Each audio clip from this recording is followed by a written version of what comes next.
Ayan na nga ang sinasabi natin mga kababayan, ano? Na sa lahat ng kabalasugan na nangyayari sa ating bayan, hindi pwedeng walang kinalaman ang palaka niyan mga kababayan. Itong si Kokak. Ang palakang penguin daw mga kababayan. Ayun, maliwanag na mga kababayan. Narito ang buong kwento tungkol sa pagkakaaresto pala ni Jinggoy Estrada. Diba sinabi niya mga kababayan na mayroong tumawag sa kanya na nananakot mga kababayan na kung hindi siya babaliktad, tutuloy ang kaso niya. At kung kakalastan siya mga kababayan sa majority, iaatras na ang mga kaso niya. Alam niyo ba kung sino yon mga kababayan, sabi ni Roque? Etong palaka, si Kikiro Kirupi mga kababayan. Siya na naman daw ang nasa likod niyan.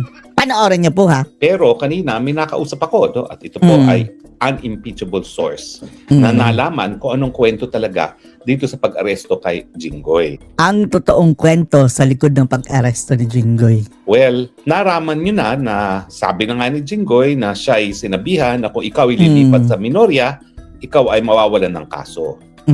Oh, 'di ba? Sinabi na 'yan kanina ni Jinggoy mga kababayan ha. Ang tanong kung sino. Hindi niya pinangalanan mga kababayan. Pero narito, sabi ni Roque. Pero ang hindi nyo alam, ang nagsabi sa kanya yan, walang iba kung hindi si Butod. Butod.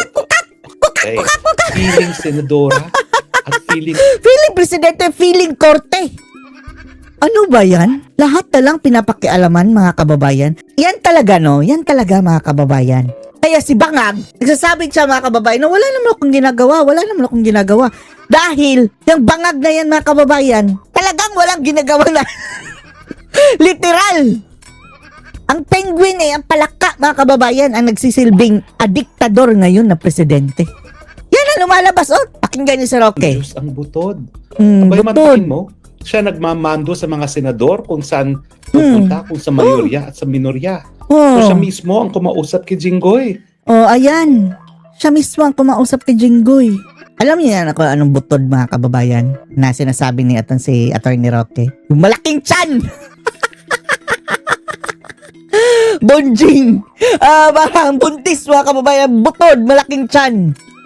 Hindi buntis, pero para ng buntis sa laki ng tiyan. At siya mismo nagsabi, ano ba, gusto mo bang kulong o gusto mo bang laya? Kung laya ka, lilipat ka sa minorya. Kulong o kalas? Yan mga kababayan. Ang butod. Bakit naun siya? Actually, pumayag na daw itong si Jinggoy. Aroy. Buti na lang no, hindi natuloy. Ano pala ang ni Jinggoy? Ano ang kanyang kondisyones? Pumayag na si Jinggoy na ang susunod na Senate President ay si Cheese. Dahil ang gusto ni Butod, si Cheese. Yan pala ang sinasabi ng mga tulpok mga kababayan na posibleng lilipat. Si Jinggoy at saka si Cheese. Dahil yan ang actively na ginigipit Siya din ba yung sinasabi mga kababayan na aside kay Jinggoy ha, mayroon dang nagmakaawa sa Malacanang at nag-iiyak. Sabi ng ibang mga mga kababayan, ibang mga nakakuha ng info. Kung bakit napakalakas nitong si Cheese Butod, no? Wait na Kilala ko naman yun si Cheese Insights ko. Siguro naman hindi niya papatulan yung Butod na yan, no? But anyway, halatang halata na delikado pa ito sina Cheese mga kababayan, no? Baka biglang bumaliktad ito mga kababayan. Si Jinggoy hindi na ibabaliktad dahil Nobel na nga. Kung babaliktad siya, hindi na rin siya makakapasok. Si Cheese pwede pa. Pero kung babaliktad si Cheese mga kababayan, 12 sila, kulang pa rin ng isa dahil kailangan 13 mga kababayan para ma-vacant ang posisyon sa Senado. Feel siya ni Butod, no? Pero in any case, pumayag na raw siya ni si Cheese. Ang problema, wala naman daw numero si Cheese. Dahil hindi raw pumayag itong si Tito Sen at saka si Tuta Sen at saka itong si Panfilo. Tuta at saka si Panfilo. Umiksena rin mga kababayan. So ibig sabihin, yang sina Cheese mga kababayan, hindi pa talaga fully na dapat pagkatiwalaan. Pero as long as andun siya sa majority mga kababayan, bigyan pa natin ng tsansa. Dahil hindi pa lumilipat So, ang sabi nila, dapat daw si Sherwin. Ang sabi naman ng karamihan, paano hindi nga yan abogado? Magiging Senate President ang Sherwin? Hindi nga abogado. Siya magiging President. Matsing lang ang abogado sa kabila mga kababayan. Matsing lang. Samantalang sa majority, 4 ang abogado. Marcoleta, 2 Cayetano mga kababayan, Pia at saka si Alan. At si Cheese Escudero, nakilay. 4 silang lawyer. Samantalang yung kabila mga kababayan, yung Buluga 11, isa lang. Batsing pa. Presiding officer ng impeachment. Ano na lang ang sasabihin ng taong bayan sa kanila? Isa na nga lang matsing pa. Napipili sila ng isang tao na wala namang kaalam-alam sa batas para maging presiding officer. Nandiyan na nga si Ontiveros na talagang nagwawala, ralista, nagkakalat dahil kung ano bayan. ginagawa hindi naman alam ang batas. Gagawin mo bang Walang presiding legal officer background. sa impeachment ang vice president, ang isang Nakakatawa na lang mga kababayan dahil wala silang legal background. Nag-background sila ng kanilang mga kababayan, picture na may mga mga libro sa likod. para yung mga books mga kababayan, ng mga legal books para ang litrato nila, ayun na, gagamitin nila. Ito na ang legal background namin. lawyer. Kaya nagalit na raw itong si Butod at sinabi, sige, kulong ka. Nagalit na si mga kababayan, si Lisa Tanas daw.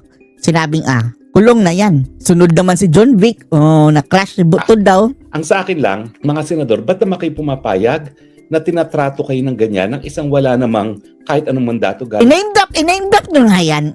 I-name drop nyo na nga yan. Para na, mga kababayan, para malaman na ng tao na with legit na talaga mga kababayan, documented. Say it in the privilege speech sa Senado na yang palakang yan, nakikialam yan sa gobyerno. Para mga kababayan, let it be on record. Malaman ng taong bayan ang pakikialam ng palakang yan. Taong bayan, hindi naman siyang hinala na taong bayan.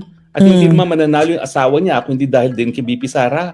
Sana wag kayong magpatulak-tulak dyan sa Butod na yan. Mantakin mo Tapos, siya inalok pa yan si Katibinag ha? You want some? mismo ang kumukontak sa mga senador kung sino dapat maging Senate President nila. Anong karapatan Kapal. niya? Ni barangay captain, di nga mananalo yan eh. Hindi. Ni muchacha mga kababayan, walang magtitiwala sa mukhang yan. Tapos, kung utos-utusan niya mga senador, ganun na lang. Wag naman po. Kaya ngayon, importante talaga yung sinasabi ni Alan Peter Cayetano, ang pinaglalaban niya, Alan yung Pedro integridad, Cayetano. yung reputasyon ng Senado sa kasaysayan ng Pilipinas. Wag naman po natin na gawing parang doormat ng Butod ng isang tao na hindi mahala ng bayad ang Senado. Hangal. Bakit ang magdedesisyon kung kakasuhan o hindi ang mga senador at bakit ang desisyon nila kung sino susuporta ng Senate President ang siyang magiging determinant ang magsasabi kung ang isang senador ay makukulong o hindi. Kaya ako, hindi ko alam kung talagang kumita itong si Jinggoy, no? Alam mo naman, parang Jinggoy, pasensya ka na, ha? Love kita, pero alam mo naman. Pero kung ito ang kapalit mga kababayan na hindi magkaroon ng charter change, hindi makapag-term extension mga kababayan si Bangag, handa natin kalimutan mga kababayan, patawarin si Jinggoy kung kumita man siya ni piso mga kababayan. Piso lang naman. Sa laki sa piso, hindi na pwede Jinggoy. Handa ka naming mapatawad Jinggoy as long as wag ka nang lumipat. Diyan ka lang sa majority. Wag mong ibigay sa mga Marcos ang control ng Senado dahil magkakaroon talaga ng term extension. Pangatlong kaso mo na yan, no? Kung may tindihan, bakit pangatlong kaso mo na ito, no? Naturugraph ang kaso mo, no? Kaya hindi ko alam kung anong katotohanan dyan. Ang problema, ang nagdawit sa'yo, dating city engineer ng tatay mo nung naging mayor si President Erap dyan sa Maynila, no? Diba? Pero alam mo na lahat pwedeng i-made up sa'yo mga kababayan sa panahon nitong Marcos na ito. Si Senator Marcoleta nga, di ba? Biglang nagka-plunder, no bail din yan mga kababayan. Sayang, Yusek na yan. What if maglabas na din ng warrant of arrest si Senator Marcoleta? Kulong si Senator Marcoleta ang walang piyansa. Yan ngayon ang nagdadawit sa'yo, no? So parang may malapit na relasyon. Pero sa akin, ang importante talaga, kayong mga senador, huwag yung papayagan. Yung mga wala namang mandato na maghari-harian. Senador kayo ng bayan. Yan yung sinasabi ni Alan Gusto Peter namin Cayetano. i-name drop na. Pangalagaan nyo naman ang integridad I-name drop nyo na yan si Lisa. at reputasyon ng Senado. Sinasabi nila na nasisira daw ang reputasyon ng Senado dahil kay Alan Peter Cayetano. Hindi Diyos po. ko Lord. Kung si Alan Peter Cayetano, siya na lang naninindigan. Laban dyan sa Butod na yan. Laban dyan Butod! At kinakailangan naman yung mayorya ng Senado, kampihan ng taong bayan. Dahil yan po talaga ang balor ng Senado sa ating demokrasya. Sila talaga ang ating tinitingala na magdedepensa sa mamamayang Pilipino, lalong-lalo na kung merong abusong presidente at Ito na ngayon. esposo na mapang abusong Hindi lang presidente ang mapang-abuso. mapang-abuso pa Oo. dahil nagpa-power tripping. Parang Adik pa mga kababayan, sabi ni Katibinag, di ba adik? lahat na lang ang gusto niya luluhod sa kanya. Pwede ba yan? Wag naman po. Yan Lord. talaga ang dapat Feeling gawin ng mga presidente. senador. Protektahan yung kanilang institusyon dahil kung hindi, kung sila ay talagang sunod-sunuran lamang sa Butod, wala nang silbi ang ating Senado sa ating Mm. demokrasya. Well anyway, sa tingin ko naman, dapat malaman nyo ang totoong kwento dito tungkol kay Jinggoy, kaya minabutak kong Yun ikwento na pala, sa inyo. no? Pero ang Oo. ating moral lesson, talaga umaabuso na po yung mag-asawang yan. Talagang pati Abuso ang na ating eh. sistema ng batas, ating sistema ng Pinapakialaman katarungan, I-name drop na nga yan, privilege speech yan sa mga kababayan dyan sa Senado para malagay sa record ang kabalastugan ng na yan, palakaers mga kababayan. ginawa ng sandata para sirain ang lahat ng kalaban dahil ang gusto talaga nila, mapa sa kanila ang Senate President nang sa ganon, mapabilis ang pag-aalis kay Inday Sara Duterte bilang Vice President at pag wala na si VP Sara as Vice Chacha! President, meron Chacha! presidential disqualification, hindi makatakbo. At kung hindi nila mapapaalis si VP Sara dahil kahit ano namang gawing panunulak dyan ni Butod. Butod. Ko walang 16 senators na boboto para tanggalin si Inday Sara, nandun na nga yung plan B nila. Yung binuking Charter at change. pinatutuhanan mismo ni Ping Lacson na talagang magko-convene ang Senate President at saka ang House Speaker as Constituent Assembly. Kaya nga importante kay Butod at sa kanyang asawang bangag kung sino ang Senate President. Asawang Kasi nga, bangag. wala namang buto-butuhan yan kung sila magko-convene as Constituent Assembly.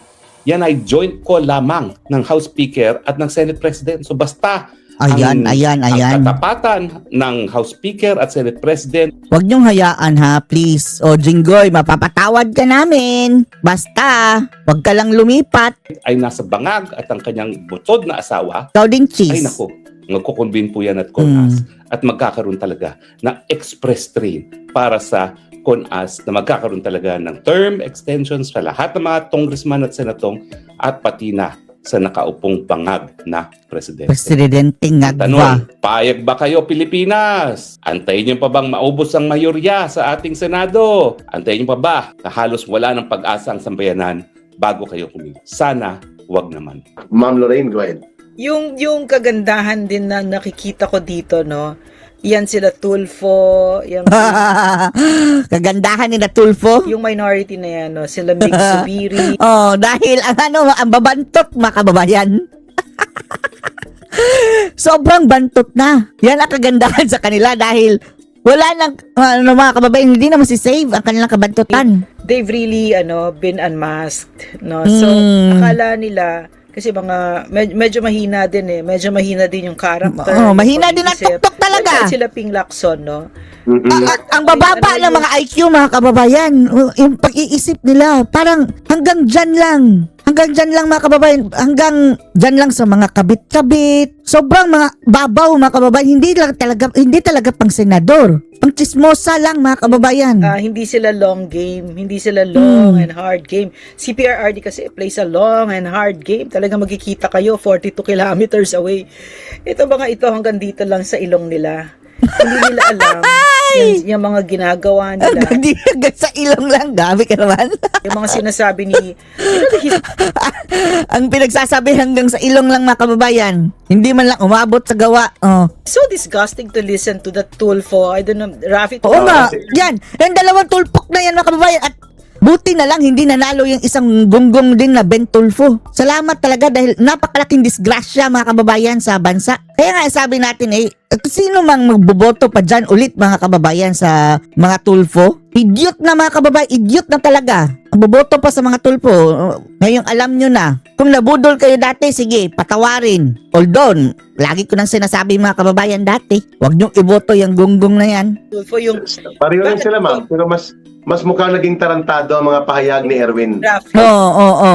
Tarantado si Rafi pero si Erwin Tulfo, doblado.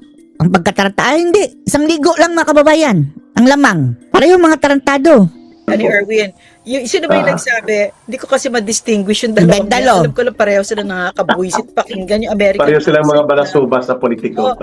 When he said that porket ba may mapepreso sa inyo, 'di ba? Parang meron siyang ganon, 'di ba? Na Si Erwin. hindi niya alam. Karumal-dumal yung sinasabi niya. 'Di ba? Karumal-dumal. Kaya sinabi ni Senator Marcoleta sa kanya, natutuwa ka Yeah. na kahit mga gawa-gawang kaso yan, at ipiperwisyo ang kapwa mo senador, makukulong lang para lang makuha niyo ang poder dito sa Senado. Natutuwa ka. Yeah, you're correct about that. Eric, ano yun? Erwin Ano Tulfo. yun? Yeah, Erwin for Tulfo. for ano yun, yung kagandahan doon from my perspective is that it's for the record. Nakita natin, sinabi mo yan, Oh. ha? So that will haunt him all his life. Yan talagang bendalo. Sometimes you have to bendalo. Talagang perfect na mga kababayan, perfect na description ng pinaggagawa nila ngayon. Hindi lang ang mga Tulfo, kundi lahat ng bagoong Pilipinas. Bendalo. Yung record na yan, na nakikita natin yung mga character nila, like Mig Zubiri, di ba? Na now, galit na galit ang Mindanao sa kanya, pinagbago siya. Dumawi siya, mama. Nag-press con siya. Ay, Ay, I'm willing to die for Bukidnon, Punitics. Prove it. Diri! Bitbitin niya ang mga katutubong leader doon sa Mindanao para sa likod niya gawin niyang props. Nakakadiri, nakita ko yon, yung mahal na mahal ko kayo, magpapakamatay ako para sa inyo. Nakakadiri. Handa ako mamatay, Trapo. Sige, mamatay ka muna. Bago mo kami mapaniwala. Apo. He's ready to die daw for the well, For then Mindanao. die already. For- do it. Diba? Do I think it. re-electionist siya. I'll see if he's a re-election. Sila nila Robin Padilla. Mga re-electionist kasama sila. O baka graduate na yan. Ewan na natin. I think ito ang re-electionist. Yun ang ibig ko sabihin, Eric. Yun ang ibig ko sabihin. Hanggang dito lang yung ilong nila. Hanggang dito lang yung baso nila. Sila J.D. Ejercito, yung mga lintik na. Mga lintik na mga gunggong, na mga buisit, mga animal. You think papabayaan kayo ng Pilipino dahil sa ginawa ninyo? Sisingilin namin kayo. So, ang ganda ngayon kasi sila Senator Marcoleta, sina Senator Amy, sina Senator Loren, bidang-bida sila ngayon, 'di ba? So ibig sabihin, kasi I think they have their feet on the ground, no? Their boots on the ground na alam nila yung pulso ng taong bayan. I mean, if you were a politician, 'di ba? And if you've experienced winning an election fair and square, unlike Martin Tambaloslos, Disqualified. walang alam, 'di ba? So, wala alam kung di ba disqualified. Hindi nila alam yung binoboto ka ng tao dahil mahal ka. Kasi nagbayad bumili ng boto, nanakot, 'di ba? So now it's biting them in their butt, that kind of Biting in their butt. Their souls are so corrupted that they think they can get anything with money and power, and they think it's theirs. They think it's they're entitled to it. You know, one of these Marcos people told me before, I won't mention who at this point, but someday I will mention. Sabi niya, when Senator Bongo was going to run for senator, he said that a long time politician ito, that offends me. Kasi ano lang naman siya parang atsoy lang yan ni Marcos, tapos kami, imagine, he felt so entitled to it. But I said, Anong but wait sabi? a minute. Anong The sabi? people are the ones that are going to vote, not you, di ba? Aren't we a democracy? It's what the people say that will, it doesn't occur to him because nga, they've never gotten into office fair and square. Puro bili. Correct. And they really think entitled. Kanila yon, amin yun. Di ba? Amin yung Ayuda. Namimili mga kababayan ng yung pag-eleksyon. Duda nga tayo, baka tatakbo yan si Bangag, mga kababayan. Dahil panay bigay ng ayuda so sickening, that sense of entitlement. Yeah. Yeah. And I think, ma'am, kung ipipilit itong all-out ultimatum niya na hindi siya titigil according to the way Senator Marcoleta, Senator Alan Peter Cayetano are describing, na walang tigil ito sa Lunes. May attempt na naman, Ma'am Lorraine, na pipigilan ang pagsulong nitong Tapos, etong mga sinungaling na mga Tulfo, mga kababayan, magkakalat ng chismosa talaga, no? Na daw, mayroon na daw dalawa. And then, bakit wala? tinatawag na amendment to the rules. At lahat nagsalita na, Mama, the amendment to the rules can be introduced anytime during a plenary or collegial gathering of a legislative body. It does not require a committee hearing, may clearance pa. Wala, mali si Lacson doon. Any senator Hindi yan alam can introduce an amendment. Will be deliberated and there is no consensus, the voting shall take place. That's the rule. Ayaw nila. Sa Monday, ma'am, we are looking at the possibility of another classic banggaan ito at baka mamadaliin ni Boying Rimulya at ni John Vic Rimulya, itong magkapatid na mga attack bulldog ni Marcos ngayon. Sa kabilang banda, ang Trillanes Matibag Group, ang mga attack bulldog. sa paggamit ng NBI at ng pulis. Ngayon, pwede ma'am na matanggal si Jingo Estrada or magkaroon ng another drama para sa pilitang arestuhin siya sa Senado kung pupunta siya sakaling sa Lunes ilalabas ang warrant of arrest. At mukhang alam ni Ping Lacson na may nakapending din na arrest order sa pagsasampa ng kaso laban kay Senator Mark Villar and Joel Villanueva. They are giving a hint right now at hindi na nila tinatrato na kapwa nila senador ang mga ito. Mga kababayan, kahit hindi nila kaibigan ito at kahit hindi sila magkasundo sa politika, hindi dapat mawala ang pananaw at paninindigan. Everybody and everyone is presumed innocent until the guilt is established in a fair and competent trial. Wala pang trial Kaso lang ito, impormasyon lang ito at ipinaakyat ni Remulla. Of course, they will do it. Kasi sabi ni Ma'am Noreen nga, sabi namin dito, may kapangyarihan sila na pinaglalaroan nila ang poder na ito at inaabuso. But it does not follow na ang senador like Bato de la Rosa, Jingo Estrada, o sino pa man, ay automatic hindi na makakapag-participate dahil sila ay may kaso. Kalukuhan at katarantaduhan po yan mga kababayan. Ma'am Lorraine. Tsaka yung yung collegiality, 'di ba? Pag co-senator mo, may collegiality ka pa pero wala na, tinapon na nila, 'di ba? Yes. Pero kung ako yung sila Senator Jinggoy Sinabote, matutuwa ako dahil maliwanag, 'di ba? Na hindi na kayo kaibigan, 'di ba? Mas maganda 'yon, maliwanag, right? So and parang nakikita ko dito, Eric, no, mga kababayan, ang CPP ngayon sitting pretty na lang. Talagang kasi ang dumi-dumi ng gobyerno no? Tama pala sila, 'di ba? So sitting pretty na lang sila. Tingnan mo, nagpapatayan na sila. What's your take on this? Ano sa tingin mo ang pananaw ng CPP dito? What's the CPP perspective in all this? Tuwang-tuwa sila.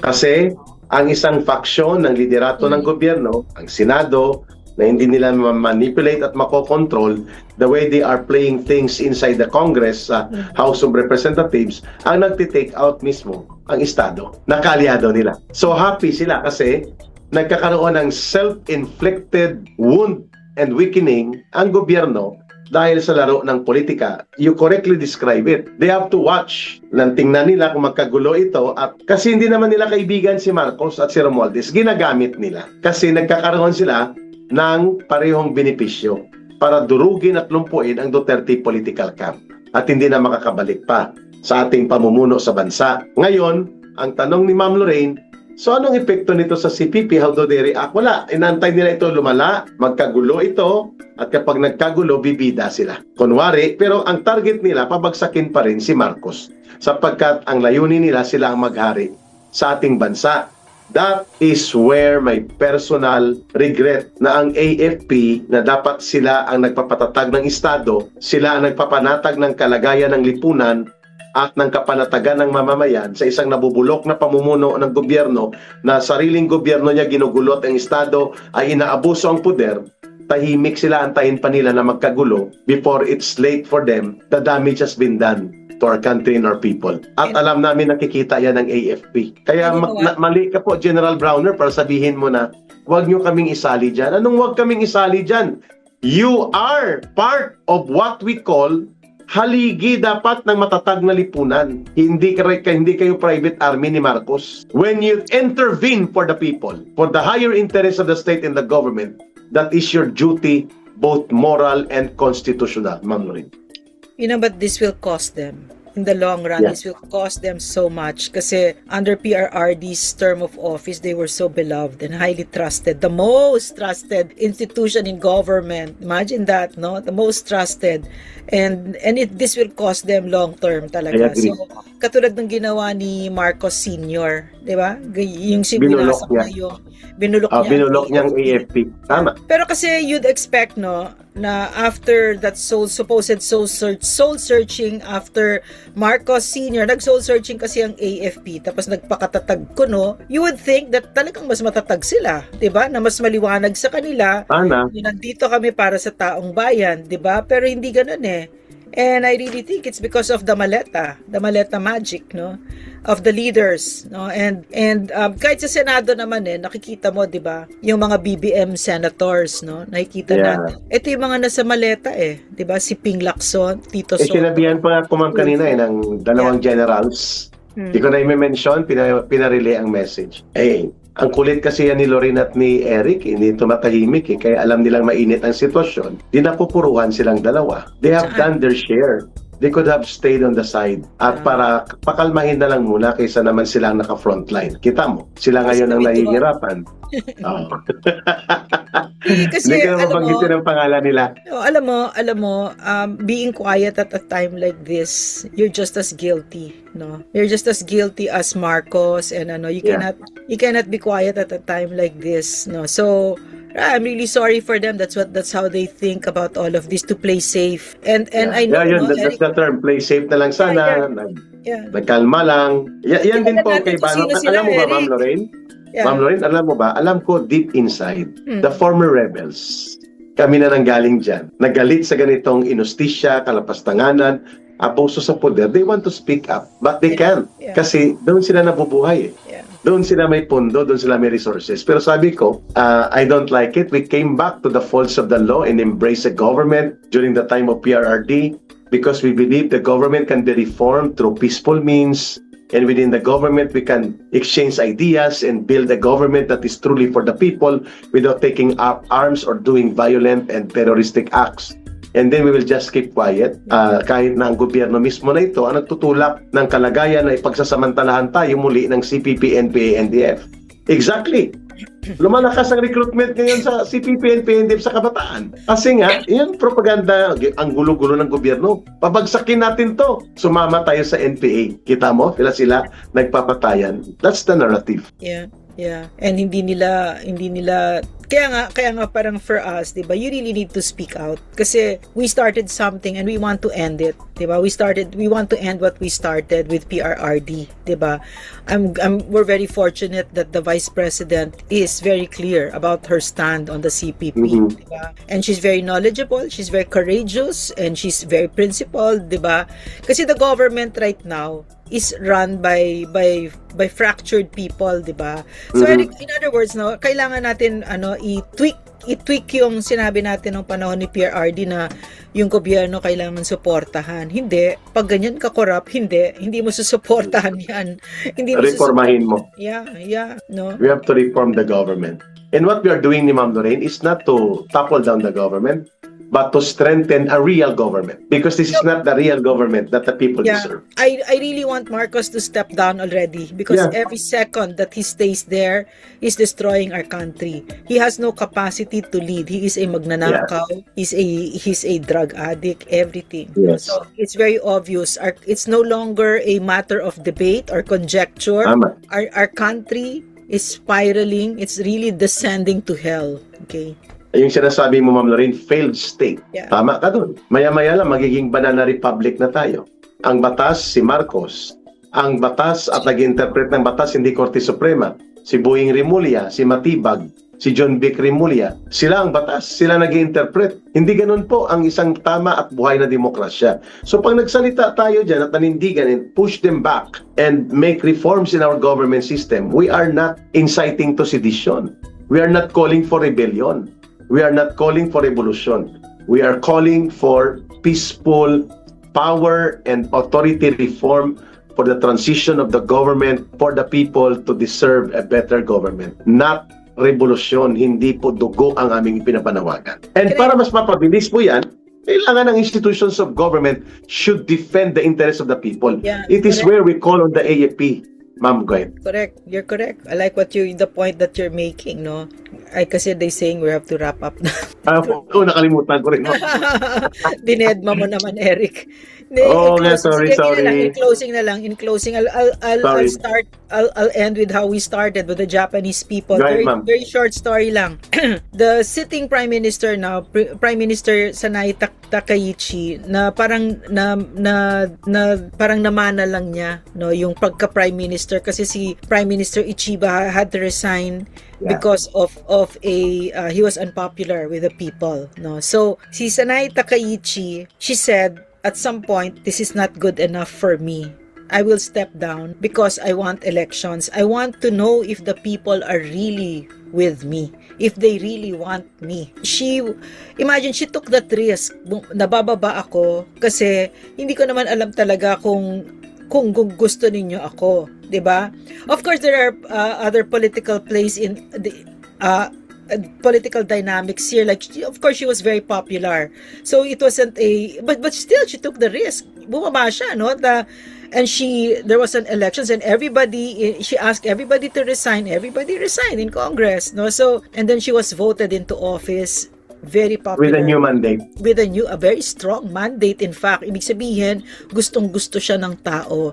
Sa madaling salita, naiintindihan ng mga Hapon, no, ng mga leaders nila na useless sila kapag wala yung tiwala ng taong bayan sa kanila at naiintindihan at tanggap nila na ang kapangyarihan nila ay nanggagaling sa taong bayan. Hindi katulad nitong Banana Republic people, mga unga-bunga. Walang sophistication, 'di ba? Mga squatter, 'di ba? Mga hoodlums, hanggang dyan lang kayo, pero wala kayong sophistication to understand all of these things. You think it's just brute force, you idiots, 'di ba? Yeah. You Correct. think you own the country, you don't.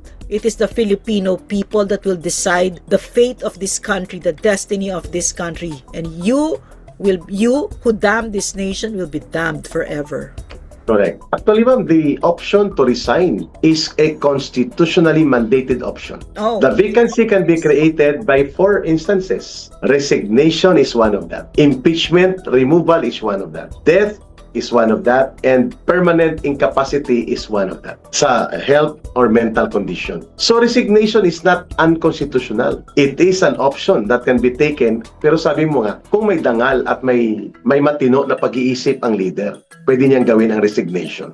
one last question sa'yo, Eric. One last question. If you were an advisor to Bongbong Marcos, what would you tell him? Resign and let the people have a peaceful transition of power, and You mean- let a more competent leadership come in to reform the government. You mean to say there's no other way? No other way. He can Lulugmok tayo. A prolonged or a continuing Marcos presidency will be a prolonged and continuing misery and decay and debacle for the entire country and the people. That the damage will be, it will take another 2, 3, 4 terms of presidents to rebuild our country. Yeah. But you know Grabe, what? terrible He ito, doesn't ma'am, care. terrible. He doesn't care. These people Yeah, he don't doesn't care care. about this country. No, they don't. Because sabi nga ma'am na isang sulat na kita ko, after all, the most scandalous, poetic declaration na tayo talaga ay nabudol because we believe that Marcos will redeem the country. So as they redeem their family. Mali eh. Marcos, for him, the presidency is only about himself, about his craving for power and entitlement. It was never about the country, never about the people. You know what? That's one of those things that we should learn. We Yeah. wanted so badly to believe those things. So we better be careful about the stories you tell yourself. Is it really Correct. backed up by proof, by evidence that he had the capacity to do all of those things that we imagined he would do? Yung pala hindi. All you needed to do was look at his track record. All you needed Yes. to do was a drug test, 'di ba? Yun pala yun. He had a drug test, 'di ba? But it wasn't reliable, right? Palusot lang yon. Yeah, palusot lang yun. Ma'am, ang Yeah. ganda ng ating mga talakayan ha. Mga kababayan, maybe sa sunod na mga episode namin ni Ma'am Lorraine, Yeah. you will have more of the discussion. Abangan po natin. Tomorrow is going to be a start towards weekend. Maraming salamat, Ma'am Lorraine. Yeah, thank At you. mag-ingat ka. Mabuhay po kayo, Ma'am Lorraine. Mabuhay ang sambayan ng Pilipino. Maraming salamat sa pagsubaybay ninyo sa bigwas ng Agila. Eric, All the best, Ma'am Lorraine. Oh, Ma'am Eric, Lorraine. one last. I will be gone for a few, dahil magbabiyahe ako. Sige. Magbabiyahe ako, so magpapaalam ako sa inyo. Sa inyo na muna si Eric, no? So for about Temporary a lang week ito, Temporary lang. For about a week lang naman magbabiyahe. For about a week. Yeah. May mga asikasuhin si Ma'am Lorraine, mga kababayan. She needs to attend to those things personally. Yes. Very important. Kakausapin Very ko important. yung mga senador ng Japan. Kakausapin ko talagang wawasakin natin si Bangag. Okay? Oo, para ang kanyang mga pagkukunwari ay lubusang madudurog. Yeah. Thank Maraming you. salamat. People are not dumb and fool. Nag-oobserba ang mamamayang Pilipino and they are capable to make decisions. Mangyayari po yan. Naniniwala Eric, kami dyan, Ma'am Lorraine. one last, Yes, parang ma'am. nanay, parang mamamatay na ako. Yung feeling ko Hindi, kasi, no, yung kagandahan kasi dito, natututo talaga ang Pilipino na magkaisa. Kasi ang Pilipinas, no, pupunta ka ng Australia, nag-aral ang husband ko ng masters niya dun sa isang maliit na, ano, sa Canberra. Maliit lang yung Canberra, konti lang yung tao doon. Pero biro mo, there were about 20 Filipino organizations. Pero iisa lang yung Wow. organization ng mga British, isa lang yung organization ng mga Chinese, pero Pilipino ang dami kasi tayo watak-watak tayo, may Bisaya, may Ilocano, tapos away-away. Kasi nasa Agree. gitna ako parate. Huwag ka dyan Agree. pumunta mga Bisaya, ganyan. Huwag ka punta dyan mga Ilocano, ganyan. Diba? So, kasi nga nakikita ko CPP yan. No? Tinuruan tayo ng CPP. Style nila yan eh. So, maganda na natututo tayo na nagkakaisa tayo bilang isang bansa. No? So, I agree. keep it up. Thank you, Eric.